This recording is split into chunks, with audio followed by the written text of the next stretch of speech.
This is WNSC, University of Central Florida, Orlando, and you're listening to Box Office Breakdown. I'm Ryan Hill. And I'm Dylan Johnson. Today we're going to be talking about the box office numbers from last weekend and our box office predictions for this upcoming weekend. We're also going to be discussing the Disney Plus streaming service and the news from Star Wars Celebration this past weekend. And finally, we're going to play a round of scoreboard and name the classic movie of the week. The time is 4 o'clock. Welcome to the show. I heard you finally saw Us this past weekend, right? That's right. I thought Jordan Peele Us was good, although I don't know how much I like it now that you're trying to explain to me she knew the whole time. She knew the whole time. She had to have. I feel like that reveals a lot of inconsistencies in the story. I like it better if the bombshell reveal at the end is also from her. But, you know, I mean, I did enjoy it. I gave it a 4 out of 5 stars. Very thought-provoking. Now, it was a little windier these past few days. What is the weather going to be like for the next week? Well, it's pretty high out today, but with a rainy Friday this weekend, it's going to cool off to the 70s with a strong wind and then pick back up to the 80s again later in the week. Temperatures should be staying in the 50s and 60s at night. What about traffic right now, Ryan? Well, Garage A is nearly full at 95% capacity, and Garage H and Garage C are both at around 85%. But all other parking garages look good. Why don't we head into the news, Dylan? Well, last weekend was Star Wars Celebration in Chicago, where fans gathered to celebrate the adored series and interact with upcoming Star Wars properties, including the upcoming Episode 9, video games, board games, and more. We'll touch base about the specifics of Star Wars Celebration later in the program, so stick around. John Cena has been approached to appear in James Gunn's Suicide Squad reboot. He will be joining Margot Robbie as Harley Quinn, Jai Courtney as Captain Boomerang, and Idris Elba. It is currently unknown what characters Cena or Elba will be playing, and remember, Elba was going to play Deadshot, but it seems now they've taken that back to leave room for Will Smith to return to the role if he wanted. I don't think he will, though, due to scheduling conflicts. I think for this film, but I think in the future of the series. Possibly in the future, yeah. The X-Men TV series, The Gifted, has been canceled by Fox. The show ran for 2 seasons and followed a family who joined an underground network of mutants, but with ratings not meeting expectations, the plug was pulled on the 3rd season. Of course, since Disney owns Fox, there might be hope yet for Gifted's fans, as it might find a new audience on the streaming platform Disney+. While this possibility hasn't been commented on by Disney, there's no reason to believe just yet that the show is indefinitely off the airwaves. And maybe audience responses to the new X-Men Dark Phoenix movie will influence Disney's decision on the show's future. In other news, the Lion King full trailer recently dropped, showing us more of the circle of life and the kingdom that everything the light touches. While excited fans took to social media platforms to sound off on the gorgeous visuals and nostalgic soundtrack and to lament that we will have to see Mufasa die a second time, spoiler alert for those that don't know, there were some genuine concerns regarding Scar's appearance. That rather than looking menacing, he looked abysmal, raggedy, malnourished. What do you say about these concerns, Dylan? I really like the original design of Scar, because he seemed just very distinctly different than the other lions in the animated movie. And when I look at the CGI version of Scar, it doesn't look different enough compared to the other CGI lions. He looks too similar. I mean, he looks menacing, but it's just not the same amount of wicked evilness that the original Scar had. I agree. I feel like because lions with black manes do exist, and for whatever reason they didn't choose to give the live action Scar a black mane. So I don't understand why they didn't. I think they're trying to go in a different direction than the original animated movie, try and make it their own, but I don't know if it's... But like a black maned live action Scar would have looked so cool. I don't know why they didn't do it. Yeah. This past week, massive spoiler footage of Avengers Endgame has been released. The footage is said to contain key moments from the film and will ruin the movie-going experience to anyone that watches it. Directors of the film, Joe and Anthony Russo, have written a letter to fans pleading them not to spoil Endgame because so many, quote, so many of you have invested your time, your hearts, and your souls into these stories, end quote. It also seems that some people are commenting the spoilers online and posting links to fake videos that actually sends viewers to the footage. We urge you to be careful online and do not spoil the film for yourself or others. If you wish to avoid any spoilers, we suggest staying off of Twitter and Reddit for the week, as these seem to feature the most spoilers, and to not click on any mysterious links. It's a minefield out there. You almost got spoiled yourself. I did. I didn't think it was really footage, and I swiped right, and I saw a bit of it, and then I screamed and threw my phone because I didn't want to see it. Yeah. Yeah. I cannot believe that they dropped the ball on keeping this. Like, that was apparently footage from, like, someone in an early screening. Yeah, and I don't know why they allowed phones in there in the first place. Exactly. That's absurd. I don't know why anyone would want to release that. I think that's criminal. Yeah, they should be charged for that. They could be. I know. Game of Thrones premiered last Sunday with over 17 million people watching, and additionally, the premiere was pirated 54 million times in 24 hours, and I don't know if that even includes the numbers for viewing parties, which I'd imagine would increase that a lot. Many fans are looking forward to the ultimate conclusion to one of the most successful TV shows of all time. Game of Thrones airs every Sunday at 9 p.m. Eastern Time on HBO. Cannes Film Festival has released its lineup for this year. Its opening film is Jim Jarmusch's zombie comedy The Dead Don't Die, starring Bill Murray and Adam Driver, as well as a star-studded cast. Also being shown at the festival is the Elton John biopic Rocket Man, starring Taron Egerton as Elton. Surprisingly, Quentin Tarantino's film, Once Upon a Time in Hollywood, was not on the docket, but Cannes artistic director Thierry Frémaux says the film is still in the editing process and they hope it will be finished in time to premiere at Cannes. The premiere of Rocket Man and potentially Once Upon a Time in Hollywood could mean the return of studio-produced films to Cannes. All right, it's now time to discuss the box office results for the weekend of April 12th through the 14th. Many newcomers debuted this past weekend, but the magic word was still Shazam, as the DC film pulled in $25.1 million in its second weekend, retaining the number one spot. Its domestic cube now sits on the edge of $100 million, but it still lags behind Marvel's Ant-Man, which had a comparable opening. Hopefully Shazam can pad out its wallet further before Endgame opens, but it doesn't have too much to worry about since it's already got a sequel guaranteed. Number 2 sees Universal's Little, a film starring Regina Hall, Issa Rae, and Marseille Martin, where Regina Hall wakes up and finds herself to be a kid again, standing tall at the box office with $15 million in its opening weekend. Audiences everywhere flock to see the film as the comedy is becoming a favorite for viewers. And the enthusiasm from those moviegoers should sustain Little in the coming week, but the same cannot be said for the abysmal debut for Hellboy. It sees David Harbour of Stranger Things fame as the titular half-demon in a reboot of the Dark Horse Comics' character. It was panned by critics and ignored by audiences, scraping in a measly $12 million. The outlook for this film going forward is not good. Which is really tragic, because I like the original two Hellboys directed by Guillermo del Toro, and I was hoping this one would be along those same lines, so it's kind of sad to see it doing critically terrible compared to how it could be, you know? Are you going to go see it? Probably well, not. There you go. Yep. Pet Sematary secures spot number 4, pulling in about $9.7 million. The film stands at $77 million worldwide after 2 weeks. Number 5 goes to Dumbo, which got $9.4 million this past weekend. The film has amassed $270 million worldwide, and it should be able to crack the $300 million mark, but it's going to be a difficult road to get to that disappointing tally. Number 6 is Captain Marvel, which pulled in $8 million. Wonder Woman had a domestic total of $412 million, and while Captain Marvel seems poised to reach $400 million, as it currently stands at $387 million, it seems as though the Amazonian warrior will best Brie Larson's heroine here in the States. Of course, Captain Marvel eclipsed Wonder Woman at the worldwide box office, surpassing $1 billion to Wonder Woman's $821 million. Both are impressive numbers, of course. Number 7 sees Us with $6.8 million, and it continues to inch closer to Jordan Peele's first film, Get Out, in terms of financial success. Number 8 sees the film After pull in $6 million. Young women fueled this debut weekend, with over 70% of the audiences being female and 70% being under 25. As an interesting note, the film's origins can be traced to a fan fiction novella based around singer Harry Styles. How do you feel about that, Dylan? I mean, anyone can write anything good, so it's not a bad idea to draw from fan fiction. I mean, anyone can write a good idea. I mean, sure. It's just interesting to me.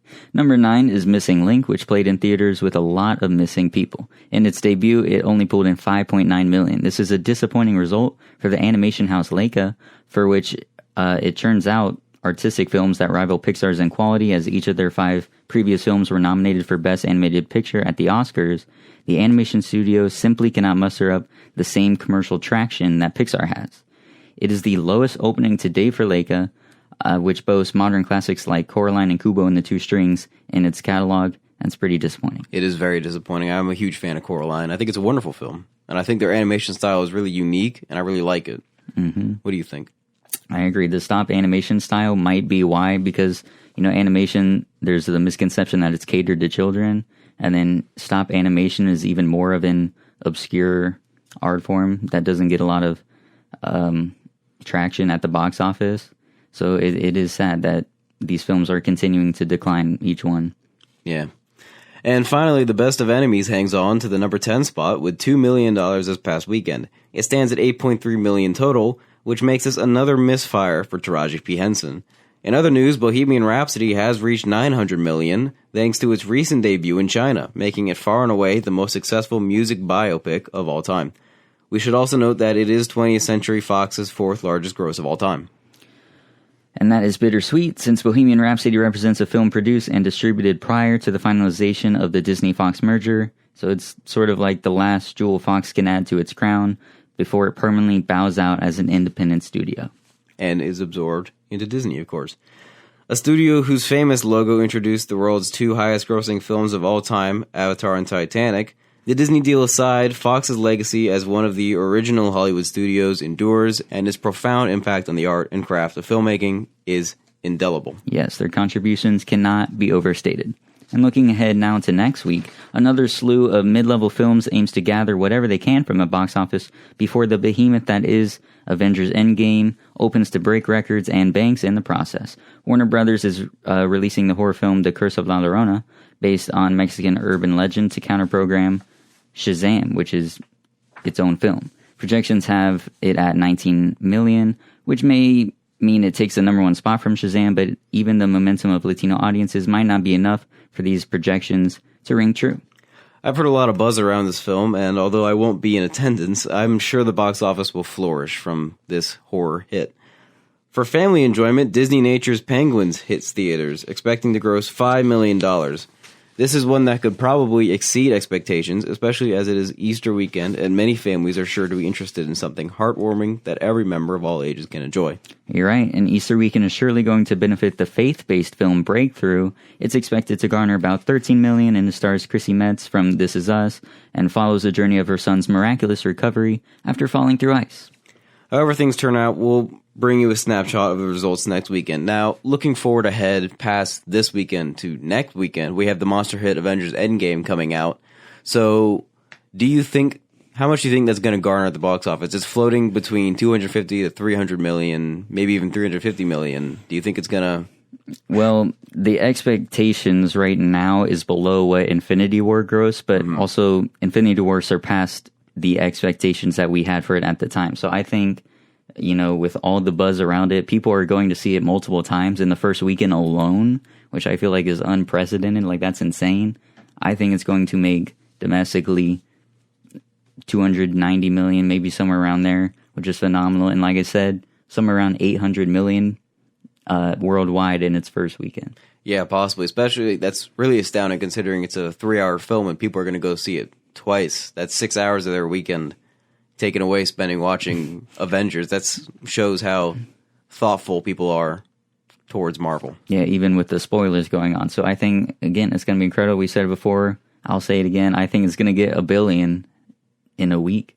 In a week? Yeah, like the fastest amount. Like within, like that second weekend is going to push it over $1 billion. I don't think it'll get to $1 billion in a week. I think it'll get there around 2 weeks because there's not much coming out after Endgame in terms of like the last weekend of April and then some May, getting into May. I don't think there's anything coming out that's... Well, yeah, that's going to be interesting because we're going to see, it's going to be very like heavy on its opening side because so many people are going to see it, right when it comes out. But I don't think Endgame's really going to have long legs because in May 10th, I think it is, Pikachu comes out. And while it's not going to be like a monster hit domestically, worldwide, Pokemon's like a phenomenon. So that's definitely going to take, the foreign box office and kind of stunt the growth that Endgame could have. That's true. And of course we know Endgame has already shattered pre-sale records, shutting like the websites to some ticket sales like AMC have shut down from the amount of traffic on the websites. So we know that a lot of tickets have already been sold, and I've seen people selling tickets online through eBay for upwards of $15,000 just for a ticket to see Endgame, like maybe at the first showing in certain places because they're becoming so limited. Has anyone purchased one of those Yes. yet? They have? They've sold for $15,000 to see Endgame the opening night, opening weekend. That's absurd. And I got a could ticket you- for Friday, no problem. Could you imagine if they got it spoiled for them after spending $15,000? Oh man, That would be so tragic. I can't believe these spoilers are going around. It's really, I know, that's insane. it's harmful. We urge you here at Box Office Breakdown not to look at these spoilers and to wait the week and watch it in the theater because it'll be much more satisfactory. All right, we're going to take a quick break, but when we come back, we are going to be talking about Star Wars and Disney+. This is Box Office Breakdown on WNSC, University of Central Florida, Orlando, and you're listening to Since You've Been Gone by Rainbow.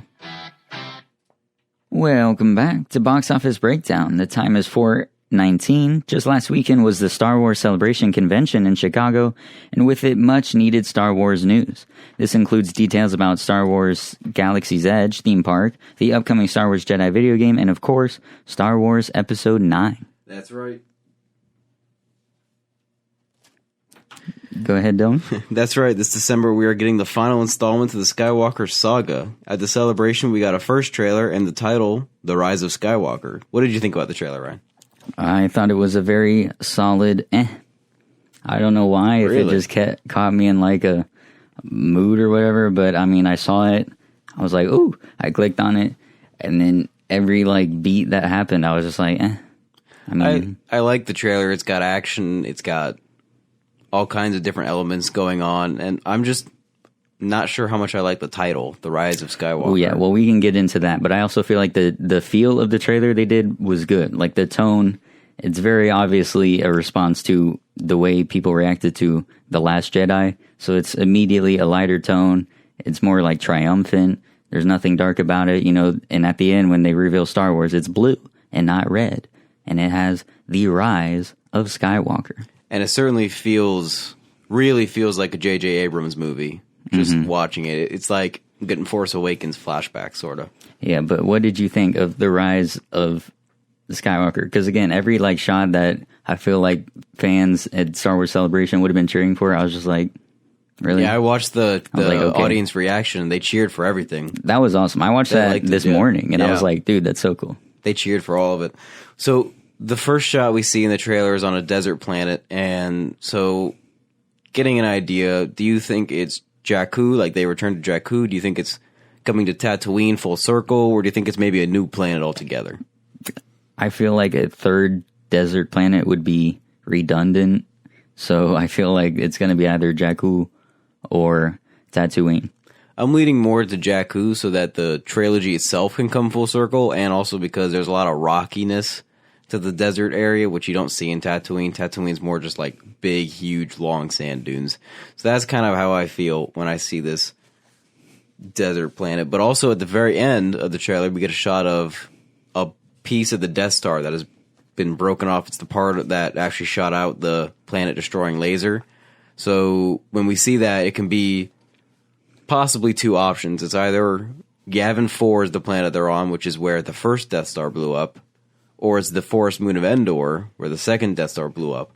Or, for some reason, they had a third Death Star that we never saw, and it's over another forest planet. What do you think? I don't know how they would have found that, but also redundant, so I don't think it's going to be that. I feel like Endor would make more sense, because I feel like casual audiences are more aware of Endor.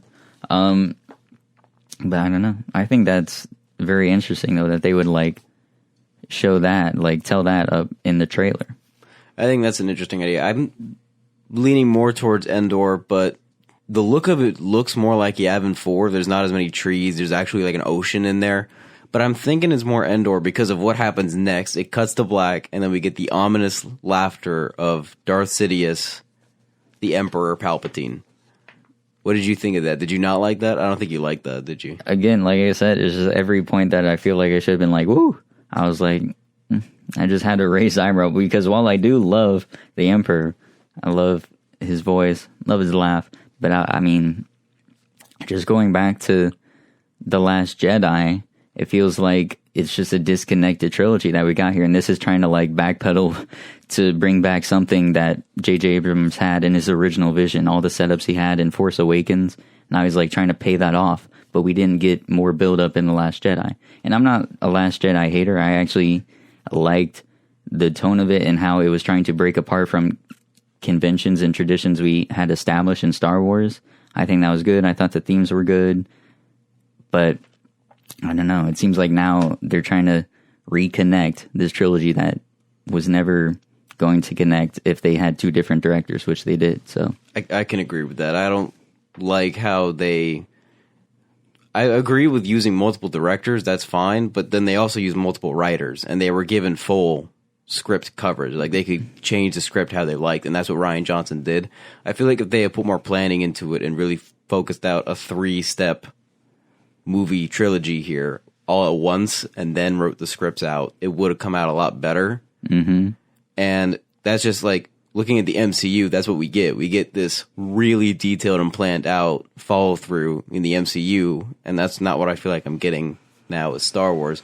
However, they're now giving directors their own trilogies.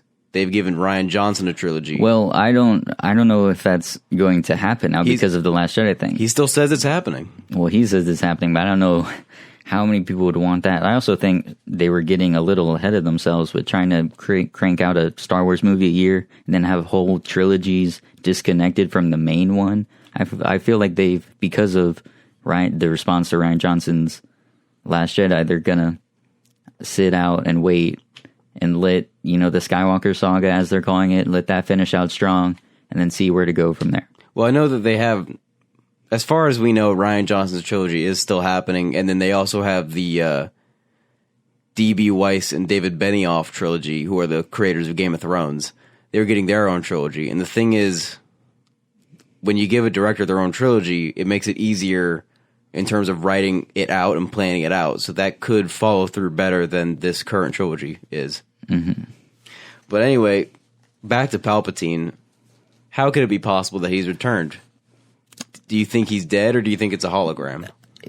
After the original trilogy ended, and then they have all those comics and novels afterwards, the Emperor did return in those, and he was his Force essence or soul or whatever was had survived, and then it was put in a different body. It was put into clones of himself, but he had to re-switch into new clones every time because it wouldn't last very long. I definitely don't think he's going to be alive.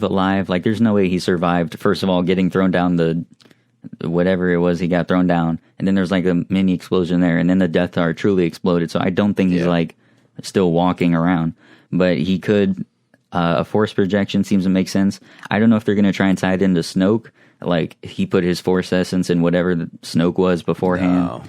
Because that seems like that's what was J.J. Abrams was setting up for, or maybe that was a misdirect from the beginning. But we know now we don't know where that's going to go because we never knew what Rian Johnson, J.J. Abrams had intended from the beginning. So, what I keep hearing online is that he's either alive or it's a hologram, but I prefer more the Force projection because we've seen that happen in the past.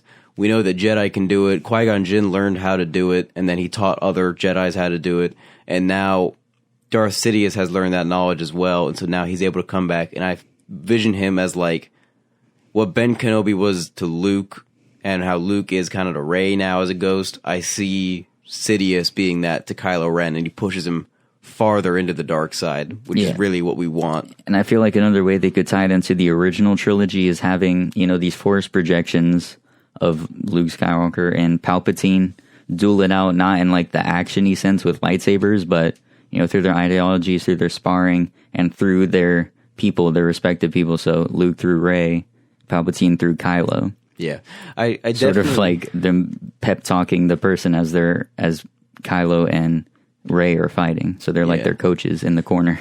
I kind of I think the only character that's thought out the best for this trilogy has to be Kylo Ren, because the writing and the follow-through on Kylo Ren has been really solid, where he starts off as this dark side warrior that also has inklings in the light side, and then we get to The Last Jedi where he's really questioning himself about whether he wants to join the dark side or the light side, and he's really in this period of not knowing what to do, and then he kills Snoke, or someone kills Snoke dies, and then that really solidifies him into the dark side. And so now after he breaks his helmet while he's questioning, we see in the trailer he's making a new helmet, and he's definitely the dark side now. He's embracing that completely, and he's not questioning anymore. So I think the step-by-step process with Kylo Ren was well thought out between the two writer-directors, and I enjoyed that a lot.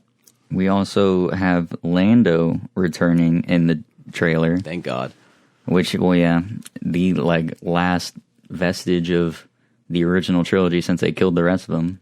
Well, Leia still yet. Well, yeah, to die. but they're gonna have to do that off screen or something, or just keep her in the background. So he's Doesn't really gonna have be to the only. off-screen. I mean, they're not gonna kill her on screen. They could. There's no way they would not do that. That'd be so distasteful. I don't think they would ever do such a thing. We'll have to see to find out. But I am glad that Billy D. Williams has returned. Yes, that is very exciting. I like that. But I really want to talk about the title, The Rise of Skywalker, because that was really a point. Like, the laugh happened, and then Star Wars came up, and it was blue, and then I saw The Rise of Skywalker, and I'm like, why? Well, there's two ways they could do it. It could be The Rise of Skywalker because it's the Skywalker saga, put a ribbon on it, end it like that, which I don't like. But there's another way they could do it that I kind of like, kind of don't like. I'm 50-50 on it. So we have the end of the first trilogy is Return of the Jedi. The Jedi have come back, and they have solidified their presence in the universe, and they have defeated the Empire. Mm-hmm. The end to the second trilogy is Revenge of the Sith, ending with the Sith. The Sith take out the Jedi, and that establishes this Empire reign. Now we have Return of the Sky, or Rise of the Sky, the Rise of Skywalker. There you go. Thank you. So now Skywalker is less of a name and more of an idea, so that it's not the Jedi or the Sith. It's this new branch of this sort of religion known as the Skywalker, who now practice the Force in a way sort of like Luke or Qui-Gon Jinn, where it's not as focused on the Jedi religion, and it's certainly not the dark side like the Sith. So you have this new Skywalker branch. I don't know if I like that or not. I'd have to see the follow-through, to be honest. Hey, I don't know. Some people have said that that's in reference to Rey's parentage. You know, there's concerns of whether or not J.J. Abrams will retcon that Rey is actually a nobody and her parents are nobody. I doubt it. There's a theory floating around that, you know, Palpatine, they recently confirmed that Palpatine, in episode 1, we talk about how Anakin has no father, and he was actually created through the Force by Palpatine. I've heard that, yeah. And so now they're thinking Rey is also like a last-ditch effort made by Palpatine to create another sort of Force child. And then, I mean, that would like make her a Skywalker technically, because Anakin Skywalker was conceived that same way. That's a theory floating about. Nah. You seem disgusted by it. Seemed kind of out there, too far out there. Okie dokie. Well, in addition to Star Wars The Rise of Skywalker, we also got a glimpse of the upcoming video game Star Wars Jedi Fallen Order. The video game follows Cal, a young Jedi who escaped Order 66 in the aftermath of Episode 3, Revenge of the Sith. You can play as Cal as he learns the way of the Force and avoids the Empire as they hunt every remaining Sith. Jedi. Every remaining Jedi, because they're Sith. What do you think of that? I mean, I also was not, too intrigued. I also don't really like video games that much anymore, but I did like, what was that, Force Unleashed? Yeah, did you ever play like that? Yeah. I like that. This seems to me like sort of the same thing, but it's gonna be just like it, yeah. But like, I feel like they should have, I don't know how I would feel about doing remakes or whatnot, but I feel like that would have been better than just doing essentially the same premise, but just again with a different character and maybe less tie-ins. What do you think? It sounds interesting because they're relying a lot on motion capture in terms of these fight sequences. So the gameplay is going to be heavy on melee and lightsaber battles, essentially. It won't be an open world, but it will feature combat, exploration, and puzzle solving. And it is a single-player game with no multiplayer, no DLC, and no microtransactions. So it's essentially kind of like Uncharted or the Force Unleashed kind of thing with this character running around. It's a very story-based game. So, it's all right. I don't know if I'll make the purchase. So we'll have to see. I will not be doing so. I think it'd be interesting to see how it turns out, if it's actually good. Yeah. Star Wars Jedi Fallen Order will be released November 25th, 2019 on PC and consoles. And finally, we have gotten some long-awaited news about Disney's Star Wars Galaxy's Edge theme park opening at both Disneyland in Anaheim and Disney World here in Florida. You want to go off about that? I am going to go off about that. You know, I am extremely excited about this. I very much know. Very excited. And we're going to start with the lightsabers because I have to start with the lightsabers. Okay. I did not watch anything to do with Galaxy's Edge. So that's interesting because I watched all of it. I watched the panel live, and then I went back and I watched people's video recordings of their booths and all that, and it looks awesome. Starting with the custom lightsabers. So the process is you go in with a small group into Savvy's workshop, and when you go in, there's a short presentation, kind of like Universal and the Wizarding Wand at Ollivanders, so it's kind of similar to that. And then from there, you go actually into the workshop, and you are met one-on-one with a Guardian. That's their name. They're the cast members that help you build the lightsaber. They're called Guardians. And you're going to pick one of 4 different branches of lightsabers, and that's Peace and Justice, which is like the Jedi Old Republic kind of thing. Power and Control, which is based on the Sith. Elemental Nature, which uses things like Brylark bark and like Rancor teeth, so it's like nature based. And Protection and Defense, which is very mysterious, and they haven't released a lot of details on it, so we have to look forward to seeing that. And then you get to pick a Kyber crystal, either red, blue, green, or purple. Those are your only choices, but I'm sure I know you can interchange them whenever you want.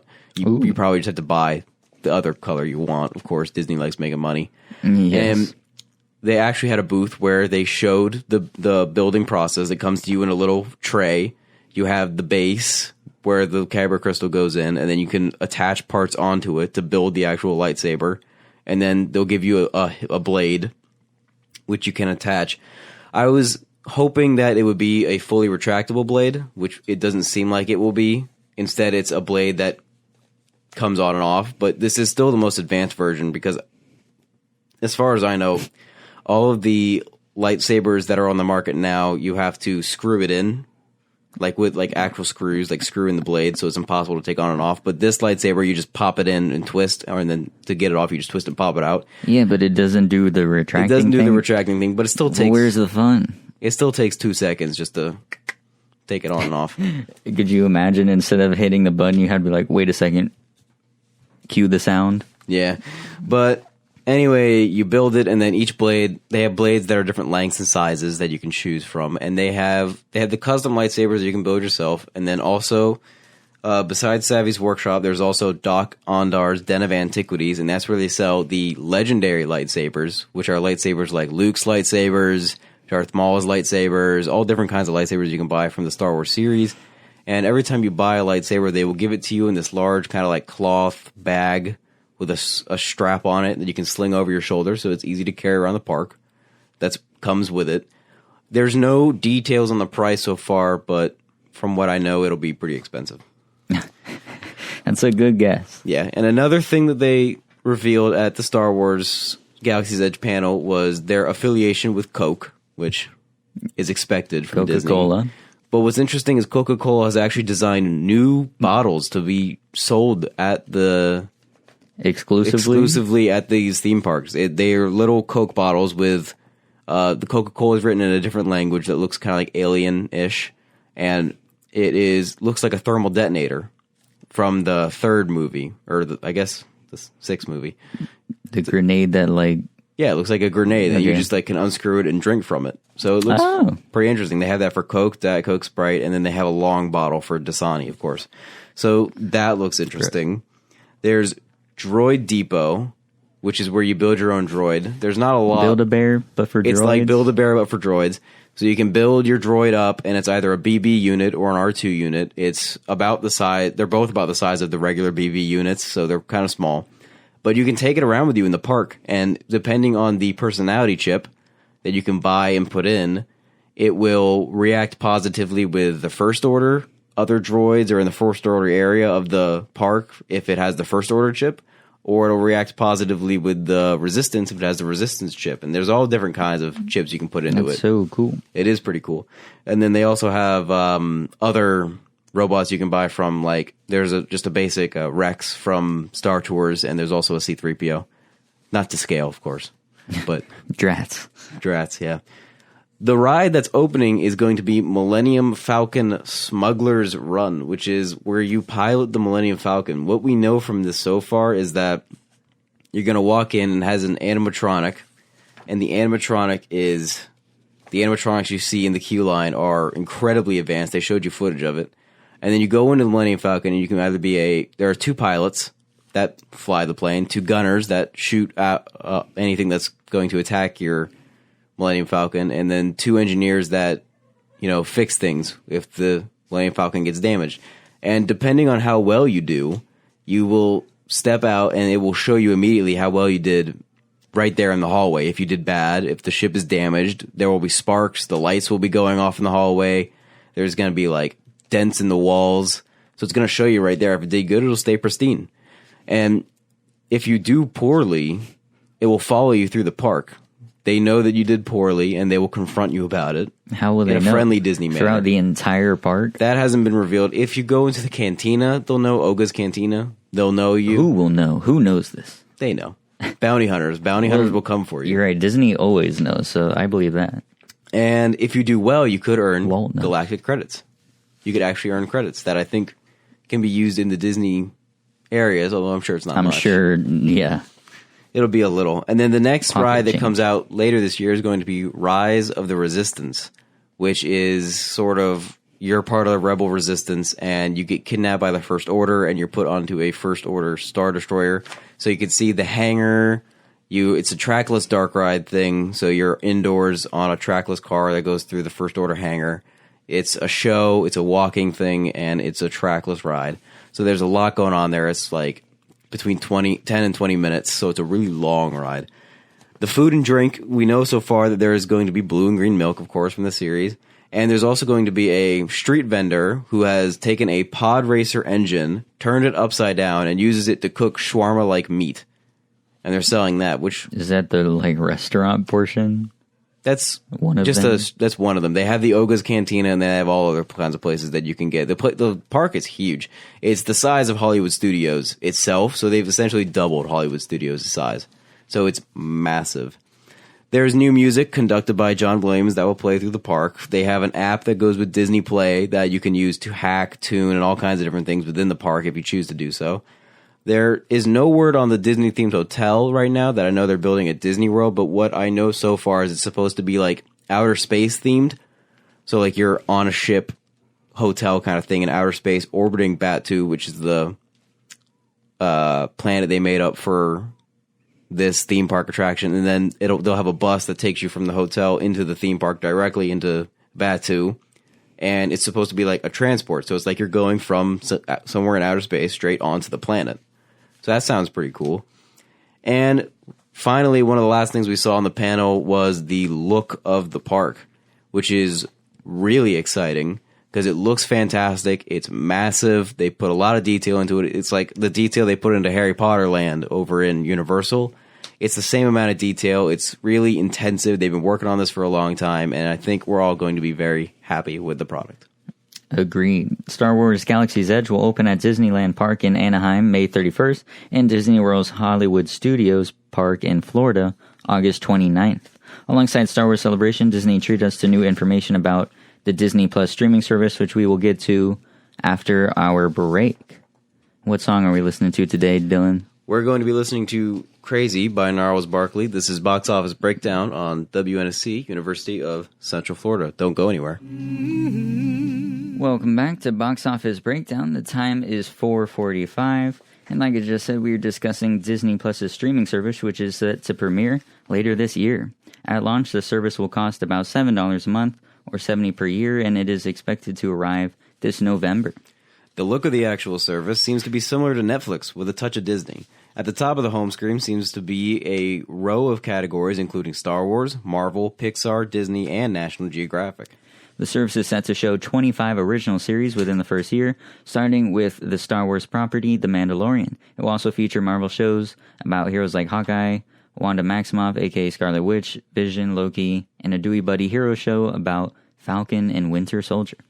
Other notable entries include a Cassian Andor series, the male lead to Star Wars Rogue One, an Obi-Wan Kenobi miniseries, a Muppet series, a Monsters, Inc. series, a docuseries about Marvel, and docuseries that are about Marvel, and another one about the Earth, and a cooking competition show. What do you think about the Obi-Wan Kenobi miniseries? I know Is you that like that. confirmed? Because I feel like It's heavily. I was hinted at. looking up stuff. I mean, I feel like that's what they're going to do, which is going to break my heart. 'Cause you want a movie. That has not been announced yet, because it would have been all over everything, and I would have been ranting Yeah. the first time I came in here. So yeah. Possibly the most exciting installment is in Disney Plus is a Jeff Goldblum docuseries called The World According to Jeff Goldblum, where Goldblum examines common objects and analyzes the science behind them.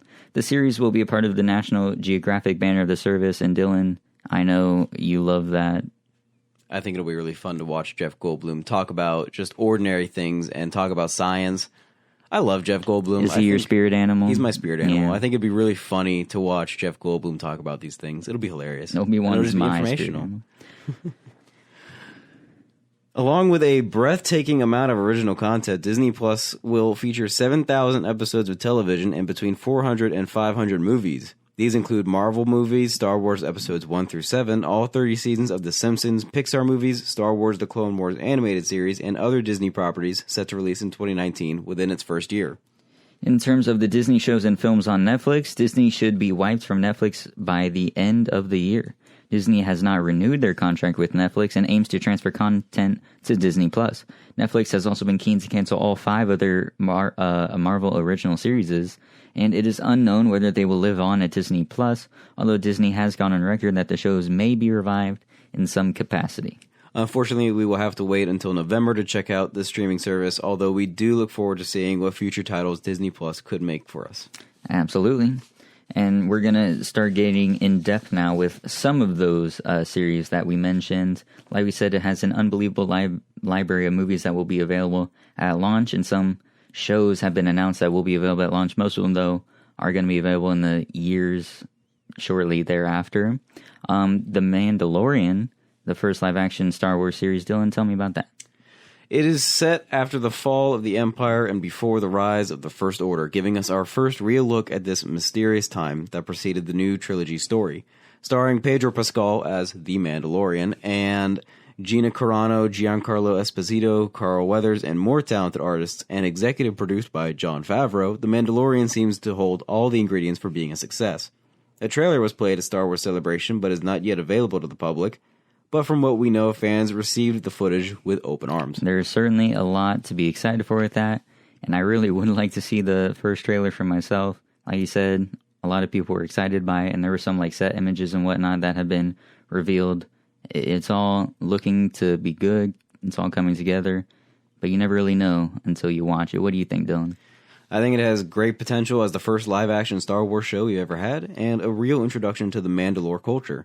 The talent attached is wonderful with directors Bryce Dallas Howard and Taika Waititi, along with others. I'm certainly looking forward to the show, along with all of Disney+. Of course. All right, continuing on, Marvel fans have their own live-action television series to look at. In fact, they have 4 of them. Nothing is known yet about the Falcon and the Winter Soldier, Loki, Hawkeye, or WandaVision, or what these shows' existence mean for their characters in the MCU, especially in Endgame and going forward. But we do know that their respective actors will be reprising their roles, and of course, fan excitement, like the compensation these actors must have been offered, is extremely high. These will be available sometime in 2021, I believe. Your thoughts, Dylan? I know that Kevin Feige, who's in charge of the MCU right now, wants to be more focused on these shows and integrate it more into the MCU, like Agents of S.H.I.E.L.D. right now, rather than just being standalones like the Netflix Marvel shows. I am excited to see how this plays out in Endgame, with these characters returning somehow, although I have never been the strongest fan of superhero TV shows just in general, so I'm not sure if I'll be one to watch these. I also know that one new Marvel show is Marvel What If, which follows different scenarios as writers play out new and different storylines within the past of the MCU. I know the first episode is going to ask the question, what if Peggy Carter was turned into a super soldier instead of Steve Rogers? So it's kind of interesting to see how they take on these new kind of follow-throughs in the MCU and how it, like, domino falls throughout the rest of the series. I would honestly be I'm more excited for that than any of these other It sounds really Marvel interesting. TV shows. Yeah. Like, that seems really cool. I think it'll be like an animated series that follows through the MCU what happens if they ask these questions, you know? And I also know that the Hawkeye show is not confirmed yet, but sources have shown that the show is in development and will feature Clint Barton, the original Hawkeye, played by Jeremy Renner, teaching a new student how to be Hawkeye. If you're both a High School Musical fan and an avid lover of the film Inception, then Disney Plus has a series for you, a scripted 10-episode drama following a group of students which go to the fictional high school where the movie High School Musical was filmed in that story world. Count down the days until they put on their own production of High School Musical, the musical. Yes, we're confused too. Dylan, can you bet on this series? I don't know. I think the show is very confusing just to think about. And I have an idea of how the tone will be. It'll be like a High School Musical movie, seeing how it is Disney, but it should be all right for certain audiences. Like, kids will like it. If I was spearheading that project, it'd be more of a drama, focusing on teenagers as they put on a production of High School Musical, the musical. I feel like that'll be more of like a teen drama, though. Like, not like aimed at But even kids. that would be more interesting than just a High School Musical TV show, in my opinion. I know. I mean, I think that's an interesting take to do it instead of just redoing High School Musical, but with like new characters in a TV format. That's true. I think that's a more original take than what they could have done. Still, I don't think it'll be anything groundbreaking. Yeah, well, it is High School Musical after all. Be Our Chef, hosted by Angela Kinsey from The Office, is a cooking competition based at Walt Disney World where families participate in Disney-themed challenges, of course. It's culinary and Disney brought together like never before. The premise honestly sounds interesting to me, and I think it's a unique and interesting aspect that the whole family is competing together. Would you like to watch this show? Would you like to compete on this show, Dylan? Well, compete, sure. I don't know if I would want to compete with all members of my family. Oh. Because about half of us are good cooks, you know? About half. But I'm not sure if a cooking competition in general is something that can be streamed or binged well. I mean, I just can't imagine binging a competition kind of thing. Because, like, the idea of the competition is it draws in more viewers as it leaves us on cliffhangers about who's going to get cut off and cliffhangers about what's going to happen next. If I'm binging it, it's just like watching a maybe like 5-hour cooking competition, in my opinion. So I don't know how that works, but I'm sure it'll be entertaining enough. They for me have to check like, out. and Netflix has a baking competition. I don't know I just how well that does compared to like Food Network's competitions. But I still haven't checked that out because I know the staple of cooking competitions and most reality competition shows is that you have it each week and audiences tune in to see what happens next, and that's how you really get them to draw in. You know? Bill Hader and Anna Kendrick star in Noelle, a Sansa movie where the former plays Nick Kringle and Kendrick plays the younger sister Noelle. After Sansa suffers from an understandable bout of anxiety about being the sole person responsible for handing out gifts to every single ungrateful child in the world, he disappears, and Noelle must go on an adventure to save him in time for Christmas. What are your thoughts, Dylan? It sounds like another Disney Christmas movie, and I can't watch them anymore. They're too similar, and it just doesn't draw my attention, and I'm sure it'll get plenty of viewership from families everywhere, and families are going to love it. Kids are going to love it, because Bill Hader and Anna Kendrick are great. I wouldn't be surprised if it was a musical, too, because I know Anna Kendrick has a good voice, so that wouldn't shock me either. I'm sure it'll be entertaining to some people, but not really to me. Yeah, I feel the same way. Monsters at Work, the first Pixar series, and it follows the characters of Monsters, Inc. A few months after the events of that film. Its main character is going to be Tyler Tuskman, a young mechanic who wants to work his way up to the last floor. But the most important part to take away from this is our beloved characters and the actors who voice them will return for this series. You can expect this the second year after launch. Dylan, what do you think? I'm excited because John Goodman is returning as Sully and Billy Crystal is returning as Mike Wazowski. So that's really intrigued me. I love Pixar and I love Monsters, Inc. a lot, and this show has a lot of possibilities, including, since it only takes place a few months after the original movie, they have a possibility of reintroducing Boo and also even reintroducing Randall, somehow coming back into the monster world. They better reintroduce Boo. Oh, yeah. I don't really care about him, but Boo, oh my gosh. It'd be interesting to see Randall come back. That'd be like a nice cliffhanger at the end of the season. There's like, like Randall's back. An Easter egg in Toy Story 4 in the trailer that Boo is like in the class that the little girl's in. Yeah. I thought that was pretty cool. So they have to bring back Boo. Anyhow, there are so many other announced projects. We just can't get to all of them in depth. Like we said, there are docuseries and documentaries ranging from the making of certain Disney films like Frozen 2 to the work of animal caretakers at Animal Kingdom to a Phineas and Ferb movie to Lady and the Tramp live action to the exclusive Pixar animated shorts featuring beloved characters like Forky and Bo Peep to the revival of Star Wars, The Clone Wars, and all of The Simpsons. Disney Plus is yet another proof of how Disney is one step closer to becoming an entertainment monolith dominant over its industry. But the question I gotta ask Dylan, will you purchase Disney Plus for its launch and for the long haul? I'll probably wait until it's released, to make a final decision, just so I can see the quantity and quality of properties on the service. But if it is as good as I think it will be, then yes, I probably will make a purchase. What about you? I probably won't unless they have Kenobi, which is why they're probably going to do that. But unless Mandalorian is like absolutely incredible, I don't think I will. All right. And now it is time to name the classic movie of the week. As you may know, every week on the Box Office Breakdown, we induct one movie to be named a classic. What is this week's inductee, Ryan? This week's movie is Singin' in the Rain. Premiering in 1952, Singin' in the Rain follows a silent film production company and cast as they make the difficult transition to sound. This comedic and lighthearted musical features Gene Kelly, Donald O'Connor, and the incomparable Debbie Reynolds. The film was nominated for 2 Academy Awards in 1953 for Best Supporting Actress Gene Hagen and Best Music. It also won the Golden Globe for Best Actor in a Comedy or Musical for Donald O'Connor. The musical score is iconic and the performances are astounding. Debbie Reynolds shines as Kathy Selden, an up-and-coming movie star that begins a relationship with mega superstar Don Lockwood, played by Gene Kelly. Of course, Gene Kelly starred, co-directed, and choreographed the film to perfection, as the audience loves every dance number, move, and song.